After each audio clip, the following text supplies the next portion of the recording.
In the early 1940s, the world was at war. Across Europe, cities burned under the shadow of German bombers.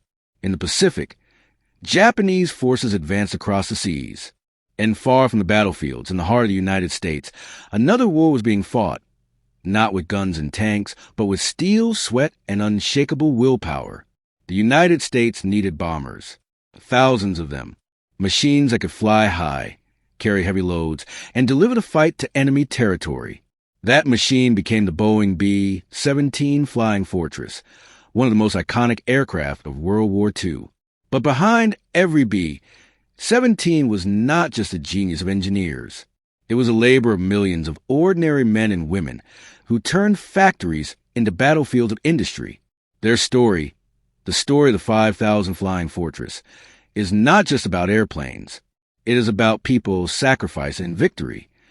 Scene 1. Inside the factory, 3 minutes. Step inside Boeing's giant aircraft plant in Seattle. The year is 1943.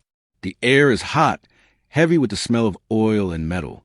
The ground shakes with the roar of machines. Sparks fly as welders join steel frames.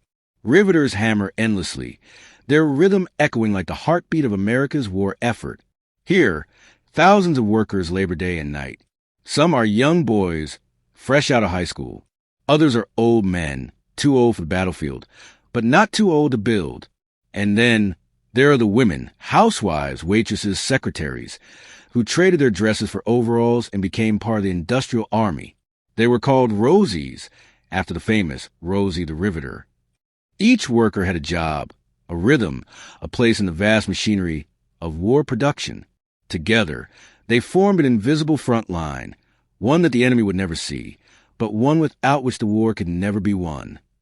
Scene 2. The workers' stories, 6 minutes. Among the thousands, a few stories stand out. John Miller, a riveter. His hands were rough, blistered from the constant pounding of rivets into metal frames. He worked 12-hour shifts, sometimes longer, hammering the skeletons of the Flying Fortress into shape. His pride was not in metals, but in the sound of his hammer, the sound of resistance. Mary Thompson, one of the many women welders. Before the war, she had never touched a welding torch. Now, she worked with fire every day, sparks flying around her like stars.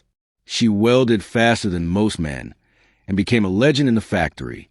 People said, if Mary welded it, it will never break. Then there was Bobby Jenkins. Only 19 years old, Bobby was an apprentice mechanic. His job was to check the engines, making sure they were ready for the skies. He often stayed late, sleeping on the factory floor, just to fix a problem before morning. Not everyone carried the same weight. Frank O'Donnell, a worker known for taking long smoke breaks, often slacked. He was not hated, but others whispered about him, frustrated at his lack of effort. Yet even he, in his own slow way, contributed to the mission. And watching over them was Eleanor Davis, the inspector. She was feared and respected. Eleanor had eyes like steel. Every rivet, every bolt, every weld passed under her gaze. She rejected anything less than perfect, saying, "One mistake here means 10 lives lost up there." Finally, William Carter, the supervisor. He was a general of this industrial army. He managed hundreds of workers, calmed disputes, pushed the tire to keep going, and reminded everyone why they were here. Every plane we finish, he said, is another step closer to bringing our boys back home. Scene 3. Struggles and sacrifice for minutes. The work was not easy. Steel was scarce, tools broke, and the hours were long. Many workers collapsed from exhaustion. Some caught illnesses from the heat and fumes of the factory. Others lost friends and family on the front lines overseas, yet came back to work the very next day because they knew that building planes was their way of fighting back. For the women, it was a revolution. Many of them had never worked outside their homes. Now they were welders, mechanics, and drill operators. They proved they could do the work of men, sometimes better. It was hard, it was dirty, but it was also empowering. The factory was not only a place of labor, it was a place of unity.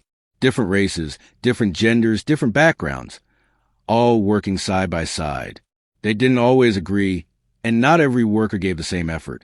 But when it came to building the flying fortress, they became one. Scene 4. The 5,000 bomber, 3 minutes. And then, in 1944, history was made. After years of sweat and sacrifice, Boeing rolled out its 5000 B-17 Flying Fortress. It was more than a machine. It was a monument of human effort. On its tail, in bold white letters, the number 5000 was painted proudly. Workers gathered around, thousands of them, standing shoulder to shoulder. Some smiled, some cried. Cameras clicked, capturing the moment forever. For many of them, this was the closest they would ever come to front lines. That bomber, like the 1,000 before it, would soon fly across the ocean, carrying bombs, carrying hope, carrying the strength of the workers who built it. Scene 5. Closing reflections, 2 minutes. The 5,000 Flying Fortress was not just an aircraft. It was a symbol of sacrifice, of unity, of ordinary people rising to meet extraordinary challenges. The war was not won by soldiers alone. It was also won by the invisible army of workers who fought in factories instead of trenches, who gave their sweat instead of their blood, who built machines instead of carrying rifles. Their names are not carved on monuments, but their fingerprints are on history. The photo of the 5,000 bomber reminds us that victory is never built by heroes alone, but by countless hands working together. And so, the Flying Fortress flies not only as a machine of war, but as a story of the men and women who built it and the power of a nation united.